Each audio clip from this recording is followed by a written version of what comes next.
Do you have questions concerning planning a Disney trip? Ask them live on the show or submit them on our website at patmdisneytravel.wixsite.com/planning.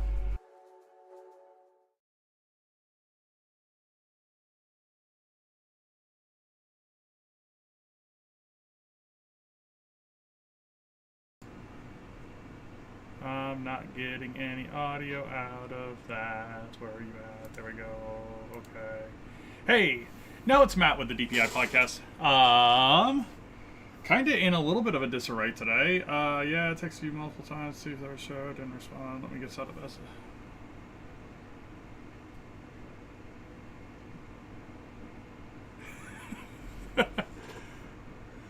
Okay, so I can be heard. That's good. Peter's coming on to join the show.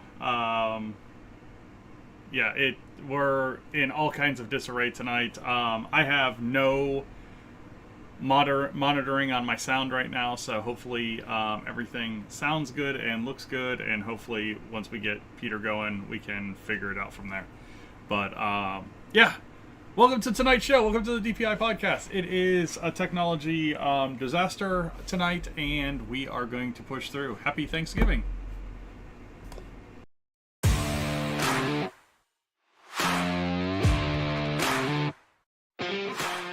Hi, I'm Matt. Welcome to Disney Planning Insights. Through creative content and live shows, we explain the hidden details of the Disney experience, so that our clients can execute memorable adventures. Together with Princesses and the Mouse Disney Travel, we have helped hundreds of clients plan, book, and prepare for magical Disney vacations. Let our experience help you avoid common planning mistakes and maximize the enjoyment on your next Disney trip.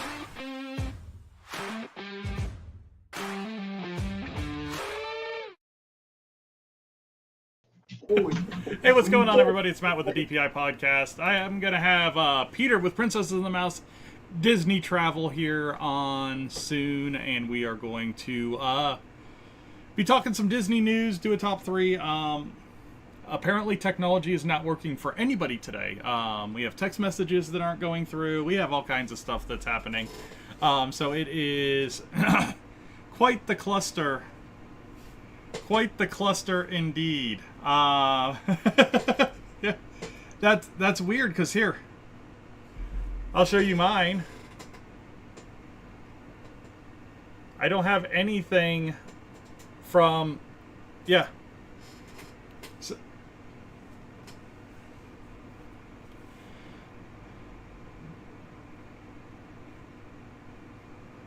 yeah, I also haven't gotten any emails from you. Yeah, I haven't gotten anything from you. So, all right. Again, this is the DPI podcast. I'm Matt. We are a Disney planning company that we do a show every week that we have some fun, talk some news, do a top three and a Disney deep dive when we've got guests on. This week we are going to have Peter with Princesses and the Mouse Disney Travel. So let me go ahead and bring him on, and let's talk a little bit about some of the news.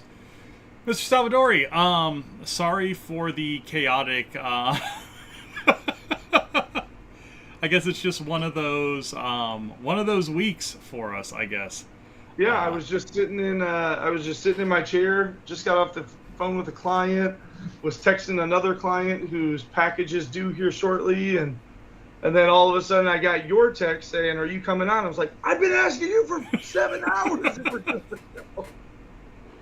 Yeah, I have no text messages from you, so it is what it is.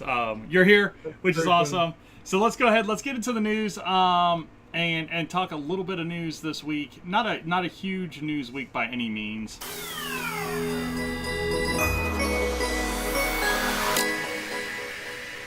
All right, so getting into some Disney news, let's start over in Hong Kong. Hong Kong opened a new land this week. Their World of Frozen opened up, and it looked like it opened up to all adults. There were no children in that initial rush into that area. So Podcasters unite. But no, huge new area, 3 new rides, really themed well. They have a troll that talks to you. They've got characters everywhere. Just really, really well done. So definitely a good start to kind of a few lands opening up, because we've got the fantasy ports opening up in Shanghai or in Tokyo Sea. Disney. We've got the Frozen section opening up in Paris here soon. So lots of new lands opening up everywhere but in the States. But we'll talk a little bit about that here in a bit. That's why I titled the show what I did this week, because there was some news about some of the Blue Sky projects that was just kind of like, really? You really want to take that angle on this, huh? To be fair, in the last few years, we have seen Galaxy's Edge open at both locations, as well as a Avengers campus and a Cars Land over in California, as well as a Toy Story Land. There's been stuff. There's been stuff, but I mean, if anything, the other parks are trying to play catch up. They are, and I think that's part of the thing. But you get this FOMO because you look at what they're doing, like at Tokyo and their Tomorrowland with the Space Mountain refurb, and what Paris is getting, and haven't even announced yet, because they're getting a Frozen themed area. But there's going to be another themed area over there as well that they haven't announced yet, and it was going to be Star Wars, and then there was a lot of pushback about putting a Galaxy's Edge between Toy Story and Frozen, and they kind of scrapped the idea, and we'll see kind of where it goes from there. So we got a schedule for the ABC Disney Parks shows for the holidays. We are going to have one of the presentations this weekend, Sunday at 8 p.m. Eastern. And then the other one will be on Christmas Day at 10 a.m. Eastern. This has been a yearly thing for a long time, where they have artists come in, play Christmas songs around the castle and some of the park icons. And then they have the Christmas parade on Christmas Day that's taped. It's already been taped sometime in early November. Right. So we usually get down there. It's right around our anniversary is usually when they tape, so around November 10th. So it usually works out really well when we go down there for our anniversary. But yeah, so 2 shows coming up, so if you are into those, you can check those out. Disney's Wish opens up this week nationwide in theaters tomorrow. We actually have tickets to go see it tomorrow afternoon. I'm excited for it. I know that we talked about this last week on the show. Kind of mixed on your side based off of what we saw at D23. So... yeah, I'm gonna go see it this weekend. Don't take what I said last week wrong. I mean, I'm absolutely going to go see it in theaters. But will I see it 2, 3, 4 times in theaters? I don't know. I guess we'll have to see how good it was.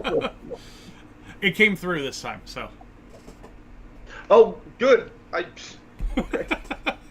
Over at Animal Kingdom, one of my favorite Christmas things is back at Animal Kingdom. It's the Merry Menagerie at Animal Kingdom. And basically these are, if you've ever seen the Lion King Broadway show, these are built off of that ilk. So they are puppets that some of them, the puppeteers are in the puppets. Some of the puppeteers actually use them as true puppets. Some of them, they walk next to the puppeteers.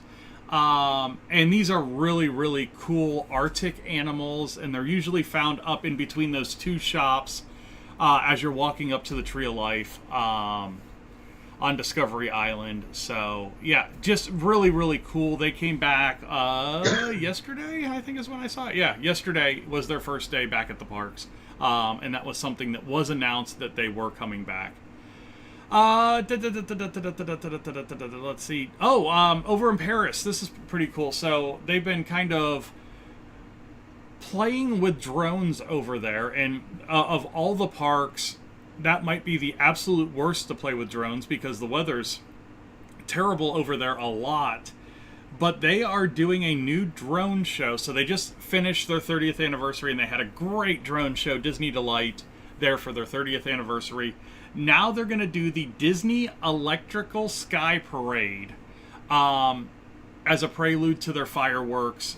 And it will basically be a drone show that emulates the Main Street Electrical Parade that has been seen at Walt Disneyland, Walt Disney World, and I didn't realize that Shanghai, I think it's Shanghai, no, it's Hong Kong, has a 45-minute Main Street Electrical Parade.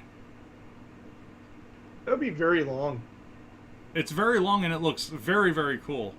But if you want to see some of the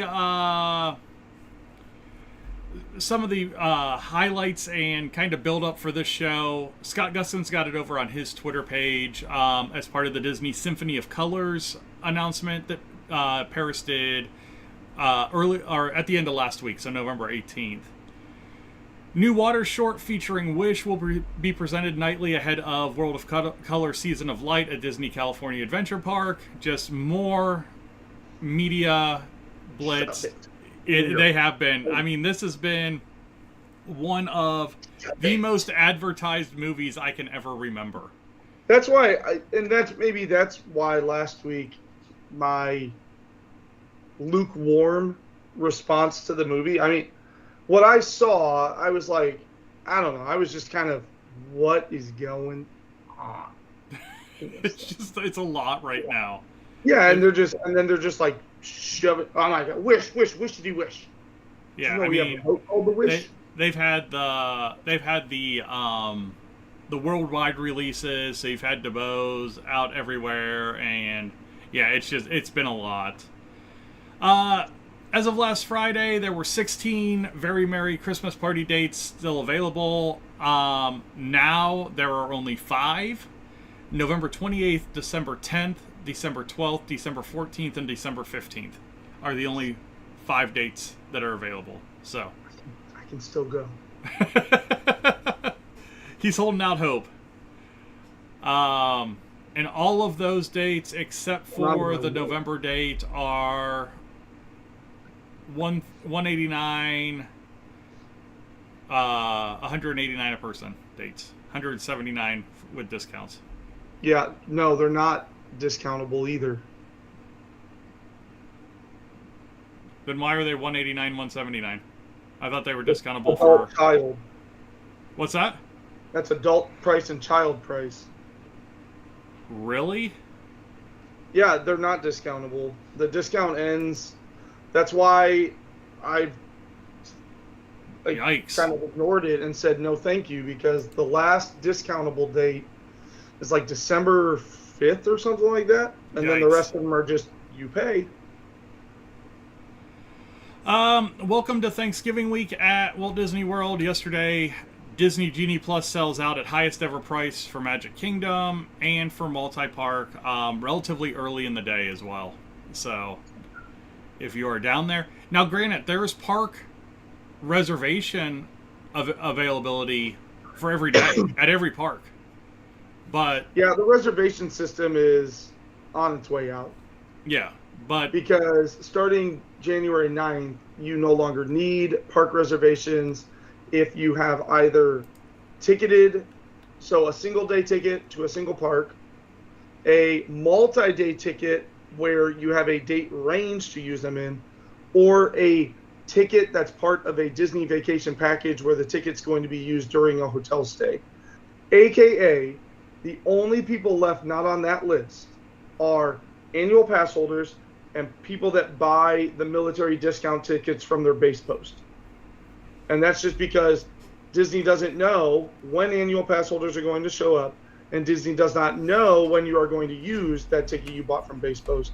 But basically, the park reservation system is on its way out, which is why you're seeing tremendous availability, even in, like, this week is one of the top 4? 2, definitely 4, but I think it's even like, it might be number 2, definitely not worse than number 3, because Easter, 4th of July, this, and Christmas into New Year are the 4 busiest times at Disney World. And so, exactly like you said, I can still book any park on Thanksgiving Day. That's okay. So basically the park reservation system, Disney is now using it just to see what their crowd level will be, as opposed to using it to control their crowd level in any way.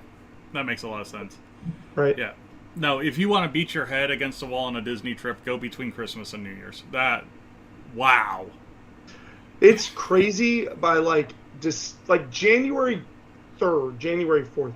It is wild because we've done kind of the after Christmas where like we got there December 29th and stayed through New Year and then left like January 5th. It was crazy how January like 4th and 5th were just night and day crowd levels. Yeah. Like the first of the year hits and boom, the cockroaches scatter. Big news on the Star Wars side. Dave Filoni named Chief Creative Officer for Lucasfilm. Basically, what he said in his interview today was, in the past, he would have been brought into projects to help push them along. Now he gets to jump into them at the beginning and kind of be creative from the start. So, real good news there. Chewy, what do you think?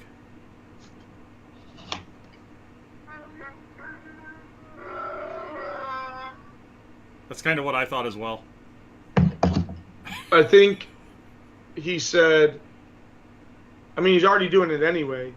You might as well.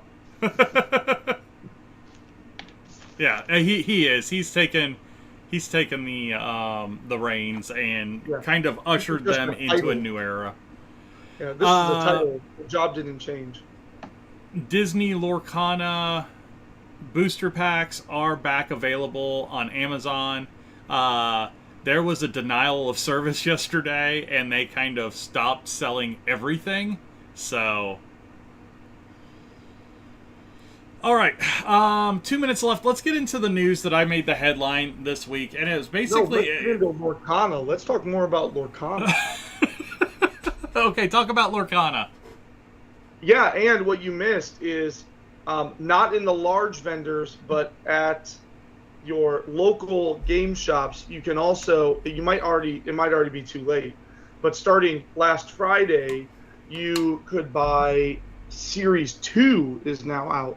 So the first chapter is what Matt's talking about, because there was a massive restock along tons and tons of platforms, but Series 2, called Rise of the Floodborn, came out with 2 new starter packs and again booster packs and everything else like that. The big thing in this is you can get 4 booster packs and 6 special cards. They're all the same in all these packs, but there's 6 special cards that instead of a rarity type down at the bottom, it just has the 100 on it. And that pack for 6 of those cards and 4 boosters is $180. Wow. Yeah. Now, granted, boosters are $15 a piece, MSRP, and so you take out that $60 worth of cost, but $120 for these 6 cards is essentially what that amounts to. So $20 a card is their immediate value, and who knows what will happen with their prolonged value, but okay, it's wild. Anyway, all right. Let's go on to this interview with Josh D'Amaro. So, Josh D'Amaro was talking to Entertainment Weekly and basically brought up the Dinoland USA concept art that was released at D23. And this was a great throw to the Central Americas with the lush landscapes, you know, the addition of the Casita Madrigal and all that kind of stuff. And then turning Dinosaur into Indiana Jones. And basically, he spent this whole piece backtracking away from this concept and basically saying this is where our heads are, and we're dreaming of plans for Animal Kingdom. And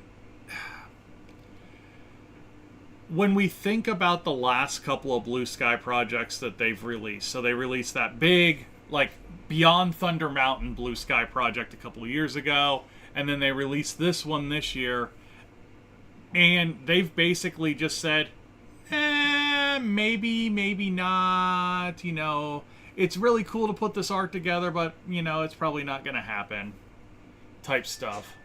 Which is crazy to think, you know. I really feel like, again, you said, yeah, we've gotten the Galaxy's Edges, and we've gotten an Avengers Campus, and Toy Story Land, and Cars Land, and all this other stuff in the United States parks. But with these being your flagship parks, you want to see them continually growing, and with there no really like direction right now, with all the stuff that was canceled at Epcot and that kind of stuff. You've got the $60 billion sitting out there that's just kind of like, where's this going to go? Is it being used on current projects, you know, over the next 10 years? Pocket. Well, and that, I mean, when you think about it, since Iger's come back, both Blue Sky projects have basically been completely backtracked on now. Iger's been back with Disney for a year. And both Blue Sky projects are basically dreams right now with no real progress. So... yeah, which is because on the Magic Kingdom side, I think Magic Kingdom is already a successful enough park. Epcot could use for a couple more attractions, but what they've done there and what they're continuing to do there is really, really awesome.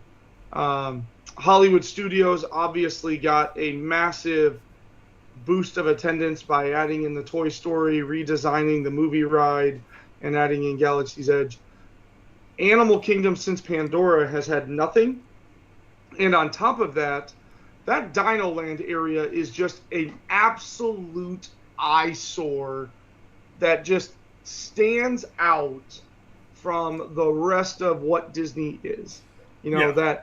That mouse ride that's now been demolished, the Carnival Midway Fair area, like, what are we doing there? And, you know, the dinosaur ride itself, it's just dark, and the storyline of it is weak at best, and you just move from dark scene to dark scene and then see a lit up animatronic dinosaur, and then you go dark scene, animatronic dinosaur, and dark scene. Yeah, yeah. Oh, that whole area, that right there, when we go to Animal Kingdom, which we don't go to very much because out of all of the parks, this is the most, like, it's the same thing as last time.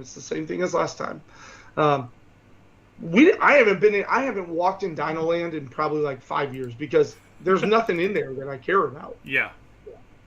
You know?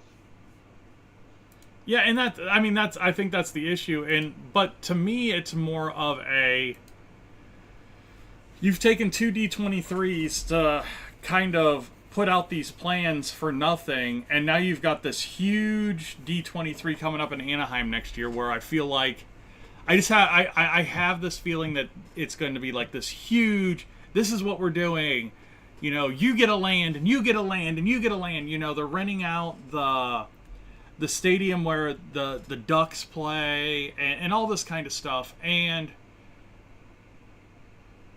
they have no momentum going into this right now. Yeah. You know, there's no, here's the concepts, and we're going to solidify these concepts, and this is what you're going to be getting. They have nothing right now because they keep backtracking on everything that they're putting out.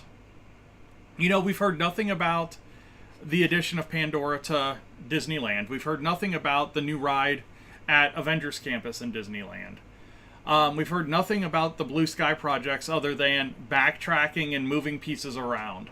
You know, there's a lot of nothing right now when it comes to parks developments other than things that have shovels in ground already.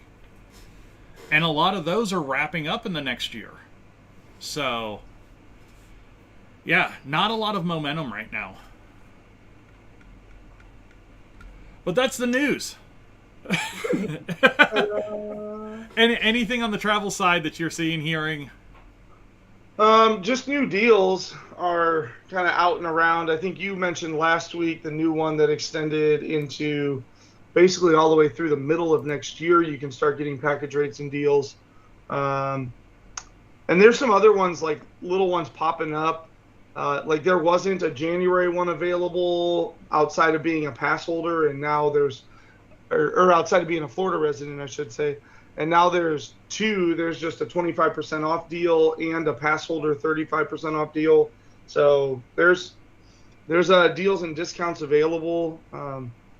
The client that I mentioned at the top of the show, I just got off the phone with them because they're going in January, and I was able to just rebook them the other day. There was nothing available, and then all of a sudden the other day I was able to save them 25% a night on their boardwalk. So that's not a small amount of savings. Yeah, and it's Black Friday week, so if you are shopping for your Disney fans, box lunch, shop Disney, hell, Amazon and their Funko selection, there's a ton of deals going on right now if you're into any of those things. So Funko, Loungefly, that kind of stuff, big discounts all over the place on those, so definitely worth checking out. Well, that kind of gets us into the lighter part of the show, so let's go ahead and let's get into this week's top 3. Business trip. Did the people move around? It does tingle a little bit.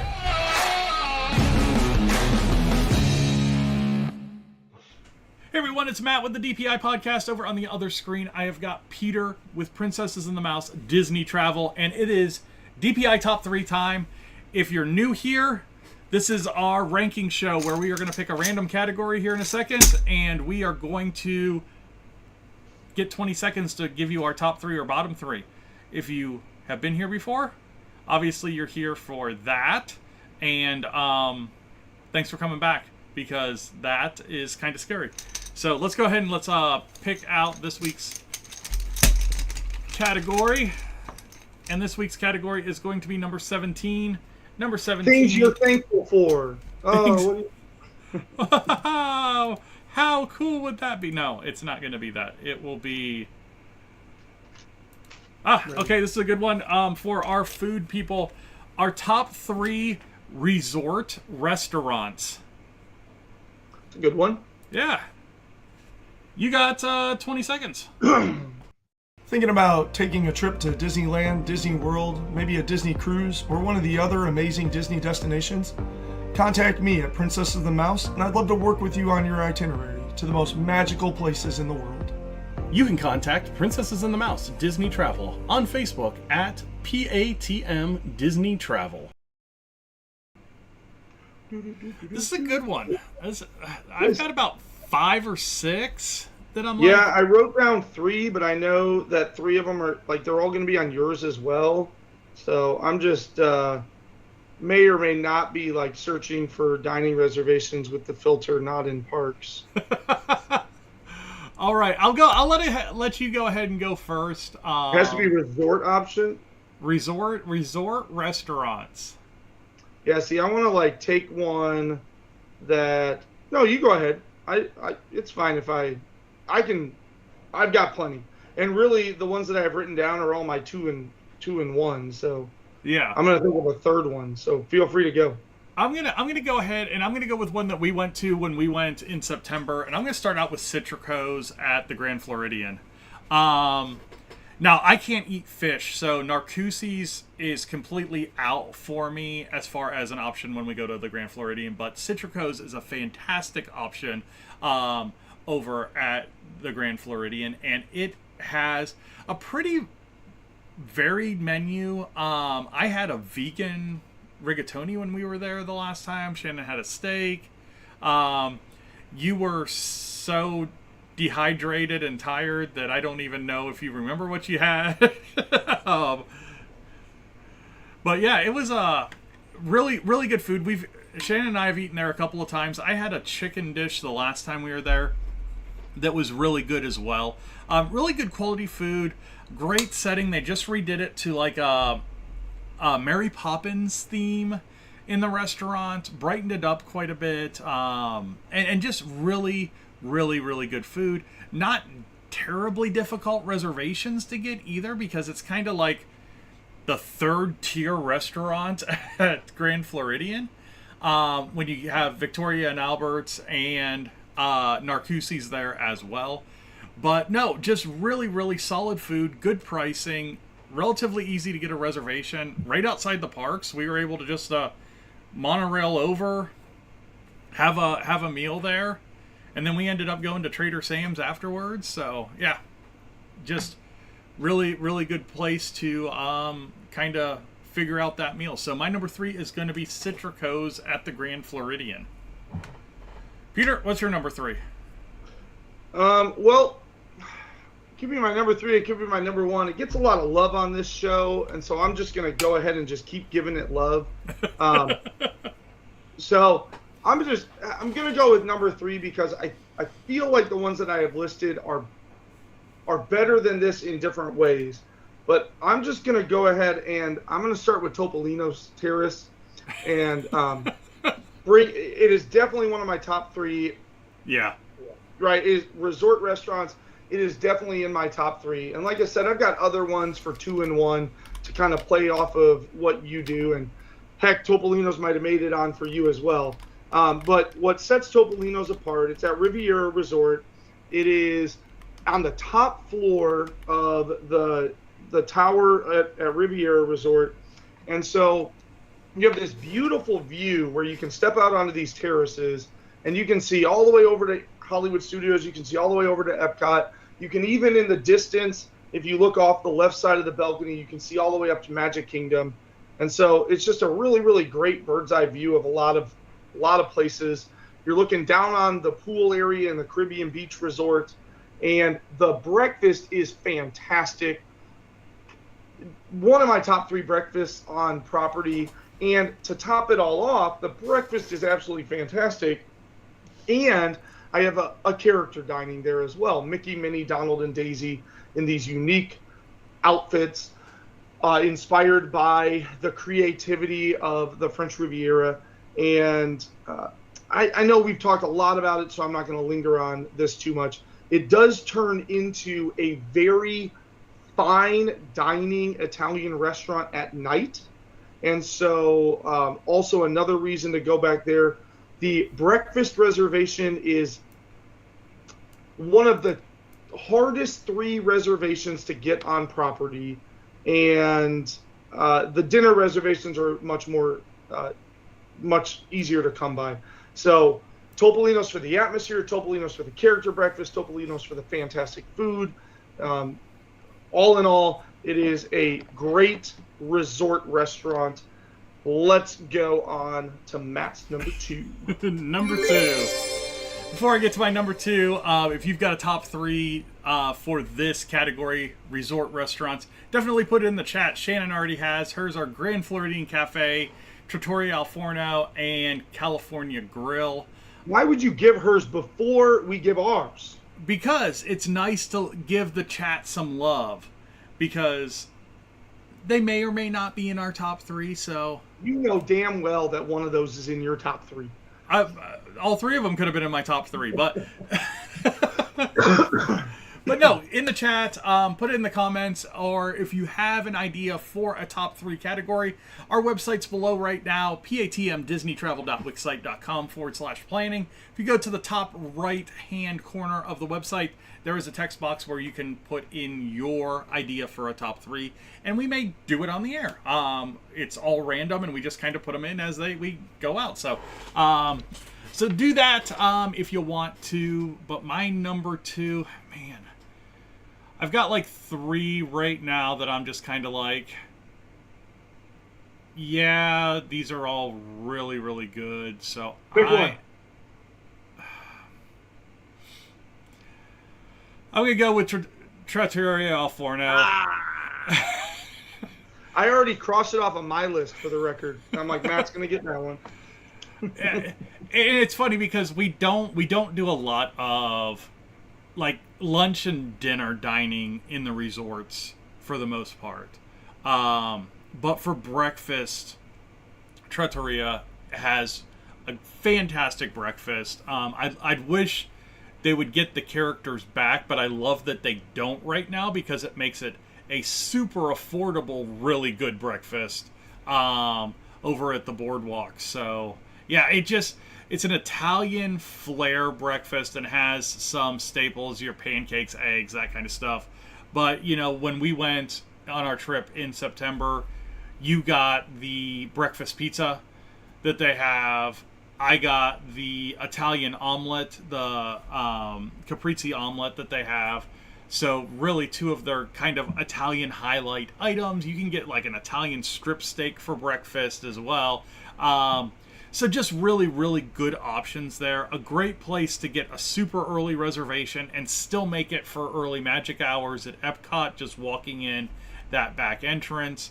So just a really great proximity, good food. And then when it does change to lunch and dinner, another really good Italian choice at the parks. You know, there aren't many Italian restaurants on the Walt Disney World property that you can go wrong with. You know, if you kind of go through the list, they're all pretty quality. There are like 7 of them you can eat at. Yeah. But I mean, there's no real slouches. You can't say, hey, there's a Fazoli's here. Pick a top 3 category. Favorite Italian restaurants at Disney. We'd have to leave one out. And just listen to Matt talk about Italian food the whole series. It's easy. Normally not fish in it. It's good. It's good. But no, my number 2, Trattoria Alforno over at the boardwalk. Peter, where are you going with your number 2? I did know that you had Trattoria on there. I'm going to go with Ohana over at Polynesian. So Ohana is up on the 2nd floor. So if you come in from the monorail, you are on the correct level. If you come in through any other mode of transportation and are therefore on the ground level, once you enter the lobby, either take the stairs to the back right or stairs to the back left and get yourself upstairs to Ohana. What is great about Ohana is it is a family-style meal any time of the day, so it is an all-you-can-eat. During the morning, you get some great breakfast foods. They have this bread there that is kind of unique to anywhere else on property. They also have some desserts there that are unique to pretty much anywhere else on property, like some pineapple upside down type stuff. But in the morning, you've got a character meet and greet that will typically feature, Lilo and Stitch, along with a couple of other people, normally Pluto and Mickey. But I've seen Goofy there. I've seen not Lilo there. I've just kind of whoever fits in the costumes, it seems like there, but you can guarantee that you're going to get Stitch. Yeah. So you've got Stitch is going to come around. So character meal for you with kids. Ohana is a fantastic character breakfast right behind Topolino's. I would rank it as my number 2 character breakfast that there is out there, with maybe arguing for Akershus, but this is a resort-only segment. Yeah. So out of the resort ones, Ohana and Topolino's top 2 character breakfast spots, in my opinion. And then the dinner is, oh my gosh, just fantastic food. It is just so stinking good and filling, and it's a bit pricey. It is a bit pricey. It's like $60-something per adult, 40 per kid. And that kid is only 3 to 9, so a 10-year-old costs $60. So it's a little bit pricey. That's the dinner prices. The breakfast prices are a little less gougy, in the 40 range and 30 range for kiddos. But it is a fantastic restaurant. Beautiful design, right? You're in the Polynesian, so you're in the grand building and all that stuff. So Ohana, definitely worth making the list for the best resort restaurants out there. Oh yeah, definitely. And, yeah. Matt, let's go over to your number 1. All right, my number 1 not a huge surprise. I'm a huge fan of the Contemporary, and I'm going to go with California Grill on the top level of the Contemporary. Very, very high quality restaurant. We've eaten there a few times now, and just really good steak menu there. Really good fresh, like California style menu if you're looking for that as well. So fresh ingredients, that kind of stuff. I mean, it is called California Grill. Couple things to think about here. Price wise, it is in the upper echelon of pricing. You're probably going to spend, with a drink, close to $100 a plate. If you're getting a good steak, a beverage, a dessert, something like that. So you're going to be for, a couple $100 pretty easy. But one of the cool things you get with this reservation is if you have a dining reservation that is a dinner reservation there, you have the ability to watch the Magic Kingdom fireworks from their patio, which is a really cool vantage point, kind of out over the top of Space Mountain to watch the fireworks. So there's a couple like Topolino's in their reservation system. You can go and watch the fireworks from there as well. As far as dress code, it is a fancier restaurant. They don't want you wearing your swimsuits in there or anything like that. But for the most part, you can get away with like your golf shorts, t-shirts. We normally dress up when we go there, so it hasn't ever really affected us from that. But really good menus both on the food and the beverage side. So my number one is going to be California Grill at the Contemporary. Peter, where are you going with your number one? You are right, Matt. That was not a surprise. Just like it was not a surprise that I put Topolino's on my list. I am actually going to go. It's funny because all three of mine are actually character experiences, which is funny, but I mean, it does add something to the dining experience when you get the characters added on there. It does. So I am going to talk about another one of the hardest reservations to get. And I'm going to talk about Storybook Dining at, did you say Chef Mickey's? I am not a fan of Chef Mickey's. And anybody out there that's like a super fan of Chef Mickey's, I am happy to verbally debate you. I will sit at the table saying Chef Mickey's is mid, change my mind. Yeah, I am going with Storybook Dining at Artist Point for my number one. Is what I'm doing. So Storybook Dining at Artist Point is found in the Wilderness Lodge building. If you've been to Wilderness Lodge, if you go through the lobby, you can go straight out the doors to the pool, or if you hang a left, you go down the ramp over to the quick service. Right there is the check-in spot for the Artist Point restaurant. And what makes this exclusive is it's dinner only, and so you can only get reservations in the evening time, and it's a bit pricey, but the food, the menu is, so first of all, it's a character meal, so set price. You're going to order off of, you kind of get like the set appetizers that come out, but then you're going to order your dish, and then you have kind of like set desserts that come out, and the food is fantastic. The drinks are very unique. Everything about the presentation and the flavors are very, very unique. Matt just kind of talked about how, I brought up a really good Italian restaurant. He brought up a really good Italian restaurant. There's not really anywhere else that I would be like, oh, look, they have a very similar menu to Artist Point. Artist Point has a very, very unique menu, which makes it a unique experience. And then on top of that, Snow White, Grumpy, and Dopey are going to move throughout the dining space, and then as you are leaving, Evil Queen will be, she's just misunderstood. No, she actually, no, she isn't. Actually, like, of all the Disney villains, she's just like straight up like, I'm trying to murder my stepdaughter. Right? All the other ones you can. It is one of the most frightening characters at the parks as well. I mean, I have pictures of my daughter literally terrified of this woman. Well, the people that they put in that role play it very, very well. They do. And so you can meet Evil Queen, you can meet Snow White, Grumpy, and Dopey. And I'm a really big fan of Snow White and the Seven Dwarfs, and so that's probably why this is getting quite a bit of love. But I do think it's deserving of the love that I am giving to it. It is a really, really great restaurant reservation. I know, Matt, you had splendid things to say about it when you dined there. Yeah, I have dined there a few times.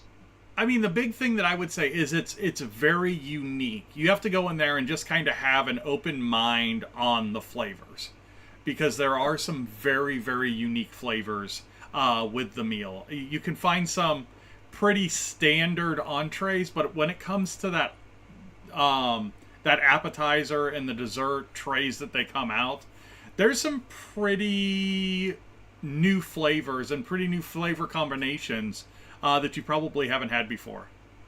And it's very good. Very wonderful. We actually hit a restaurant at every single one of the Magic Kingdom Resort area. We hit a couple over between Epcot and Hollywood Studios. I will give an honorable mention to Sanaa over at Animal Kingdom Kidani Village. What makes it unique is its quick service in the morning, fantastic menu for lunch and dinner, and it is butted up. The windows are right up against one of the savannas, and so really, really unique dining experience just to get the Animal Kingdom area a little bit of love as well, since we got Epcot, Hollywood Studios, Magic Kingdom quite extensively. I'll give an honorable mention to Sanaa and kind of cheat a little bit. So there you go. Well, if you have a better top 3 than us, definitely put it in the chat or put it in the comments below. And if you haven't already, hit that like and subscribe button. Let us know that you're watching. And thanks for joining the show this week. Peter, I'm going to forego a deep dive this week with it being Thanksgiving week, but we will come back raring and ready next week with a full show if you're available. So, all right, just leave me running. I'm deep diving. I'm just kidding. That's fine. All right, everybody. Well, you guys have a wonderful Thanksgiving holiday. Be safe out there, and we will talk to you next Tuesday. Bye now.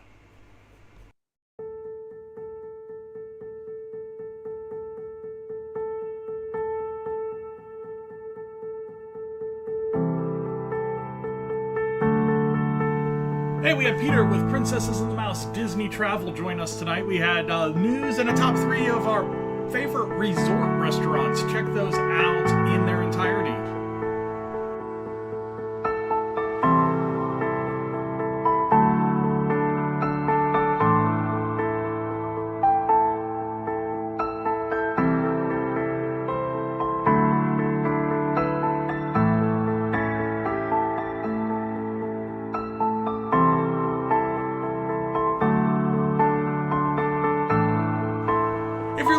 On social media, you can find us in a number of places. Over on Facebook at DPI Podcast for the show page, at PATM Disney Travel for the travel side. Over on Twitter, you can find us at Disney Insights. Also on Instagram at Princesses and the Mouse, and on the YouTube page.